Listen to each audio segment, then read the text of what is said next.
എടെ miss എന്തിനായിരിക്കൂടി paper എടുക്കാൻ പറഞ്ഞത്? എക്സാം ഇടാനായിരിക്കൂടി. ഞാനൊന്നും പഠിച്ചിട്ടില്ല, നീ എനിക്ക് കാണിച്ചു തരണേ. ഓടി, അതിന് ഞാൻ എന്തെങ്കിലും പഠിച്ചിട്ടുണ്ടോ? ഷോ മിസ്, ഫോർത്ത് ചാപ്റ്ററിന്റെ എക്സാം ഇടണം, ഞാൻ എല്ലാം പഠിച്ചിട്ടുണ്ട്. എക്സാം ഇടാനൊന്നും അല്ല, എല്ലാരും പേപ്പർ എടുത്തിട്ടുണ്ടല്ലോ അല്ലേ?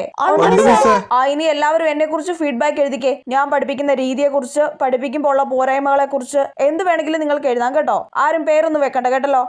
എനിക്ക് കുറച്ച് കുറ്റങ്ങൾ എഴുതാനുണ്ട്, എന്തായാലും പേര് വെക്കുന്നില്ലല്ലോ. എടി പൊക്കി പറഞ്ഞ് മാത്രം എഴുതിയാൽ മതി, ഇല്ലെങ്കിൽ നമ്മുടെ കൈയക്ഷരം വെച്ച് ആളെ കണ്ടുപിടിക്കും. പിന്നെ ഇന്റേണൽ മാർക്കിന്റെ കാര്യം കട്ട പോകുകയാവും.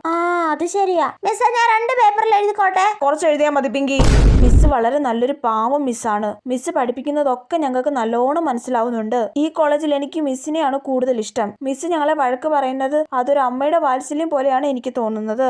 എന്റെ പൊന്നോ, ഈ ഡയലോഗ് മിസ് വീട് ഉറപ്പാ. എല്ലാവരും പേപ്പർ ഇങ്ങതാ. മിസ്, ഒരു 5 മിനിറ്റ് കൂടി. ഇവളെന്ത് തേങ്ങയാടി ഇതിന് മാത്രം ഇങ്ങനെ എഴുതുന്നേ? അവള് മിസ്സിന്റെ അമ്മൂമ്മയെ കുറിച്ച് വരെ പൊക്കി എഴുതിക്കൊണ്ടിരിക്കുവാണെന്ന് തോന്നുന്നു. മിക്കവാറും.